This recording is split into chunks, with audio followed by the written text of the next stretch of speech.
بسم اللہ الرحمن الرحیم۔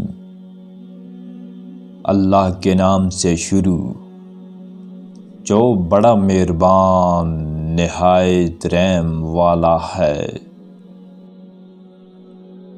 بغیر عمل کیے ہوئے بیشت کی آرزو کرنا گناہ ہے، اور بغیر ادائی سنت کے امید شفاعت رکھنا محض غرور اور دھوکہ ہے، اور بغیر فرما برداری امیدوار رحمت ہونا محض جہالت اور حماقت ہے۔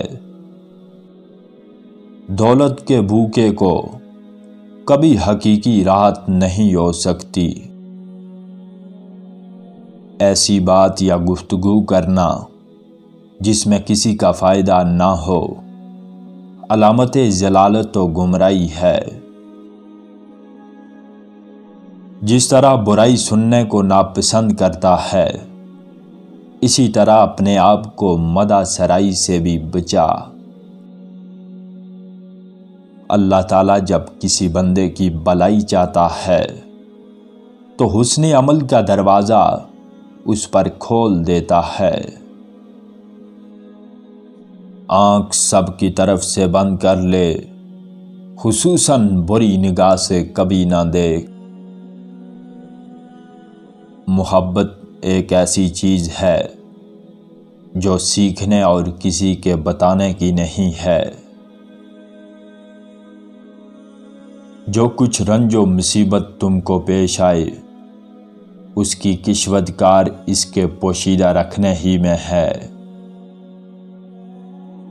شرک ظاہر بتوں کی پرستش اور شرک باطن مخلوق پر بھروسہ رکھنا ہے۔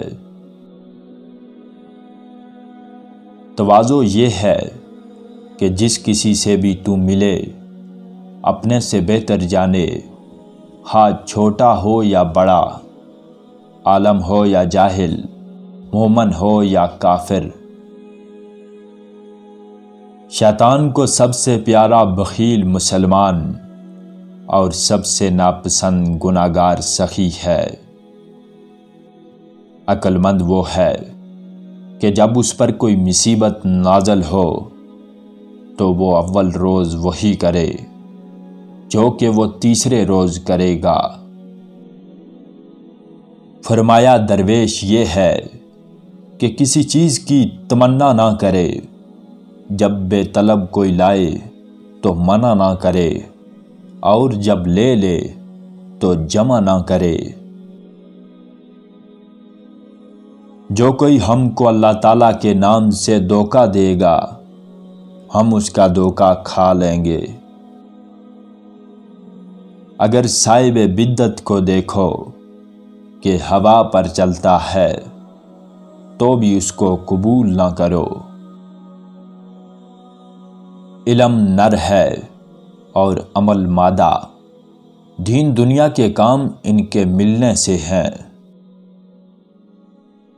گناہ کرنے والے سے میل جول رکھنا گناہ پر راضی ہونا ہے، اور گناہ سے راضی ہونا گناہ کرنے کے برابر ہے۔